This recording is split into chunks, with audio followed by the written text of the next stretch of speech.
Thank you so much, Amar. Next, we will have Shamarukh Mohiuddin, who will speak to us about Bangladesh at a crossroads, governance and democratic resilience in the time of change. Shamarukh.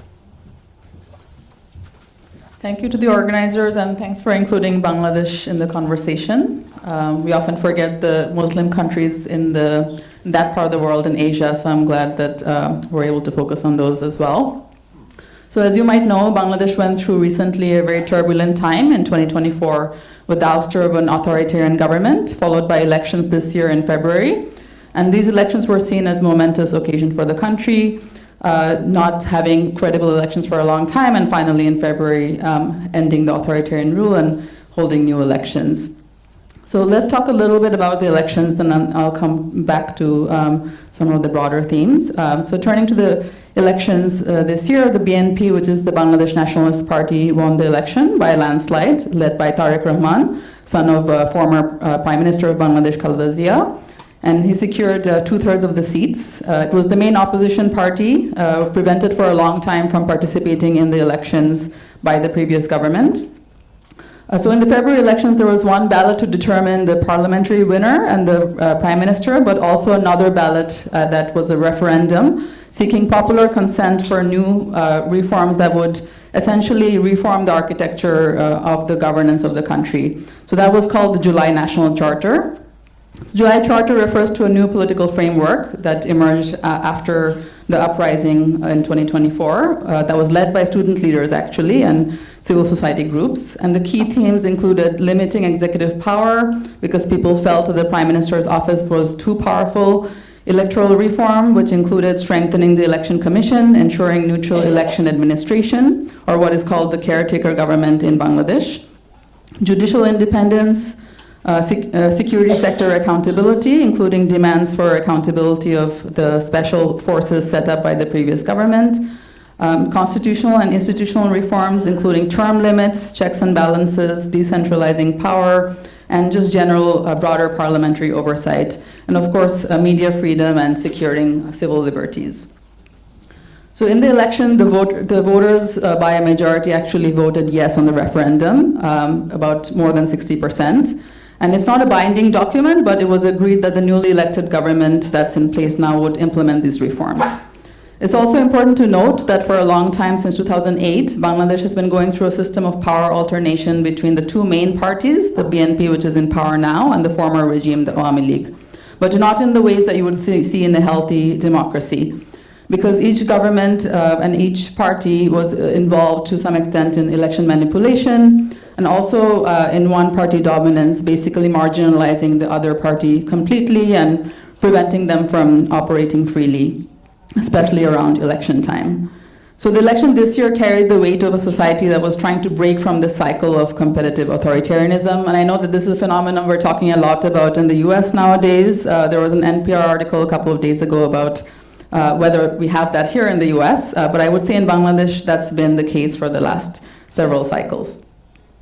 So this is characterized not just by election manipulation, but also essentially institutionalizing power in ways that it looks like a shell of a multi-party democracy, but it's completely hollowed out of accountability.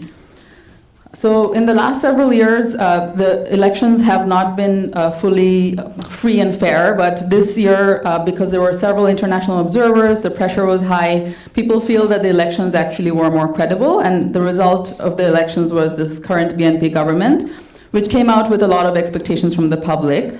But the public is also very anxious and skeptical, given that Bangladesh has gone through this bloody history in the recent past, and also the BNP's past history of competitive authoritarianism. The BNP's 2/3 parliamentary majority is a result also of most voters not wanting to slide into right-wing Islamism, because the other party that was contending in the elections was the Jamaat-e-Islami, which a lot of folks still consider to be a fairly right-wing party. So now that the BNP is in power and the referendum vote has been a yes, the onus is on the BNP to complete the reforms or even start the reforms, because there was very little progress so far. And those include just protecting the democratic institutions, because those are still fragile. A polarization still remains an issue. The judiciary is still not fully independent. Security forces still don't have accountability mechanisms, and there is a crackdown on free speech that's still happening.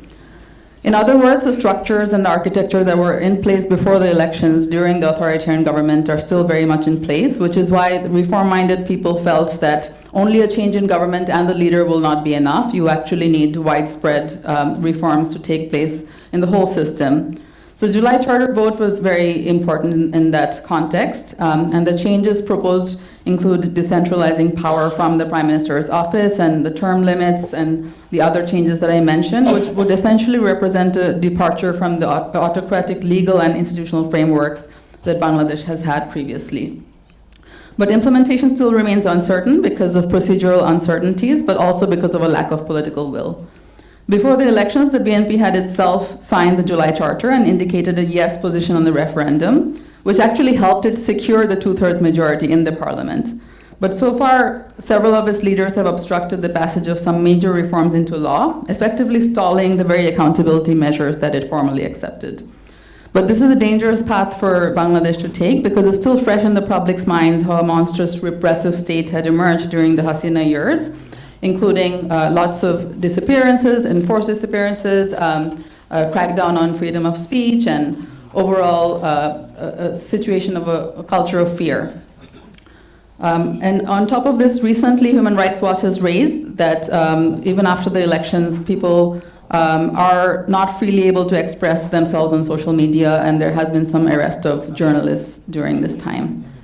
So it's a very interesting time for Bangladesh because it came out of a 15-year-long authoritarian history, but now it's at this juncture where the question remains out there whether the new government will implement the reforms or fall back into its old practices, and whether this failure will then empower other parties, so including the religious party that's in the opposition that also contended in the election. So I think that this lesson here is that just change in government and getting rid of an authoritarian structure is not enough. You actually need to have very careful reform of the whole state architecture that allows authoritarianism to survive.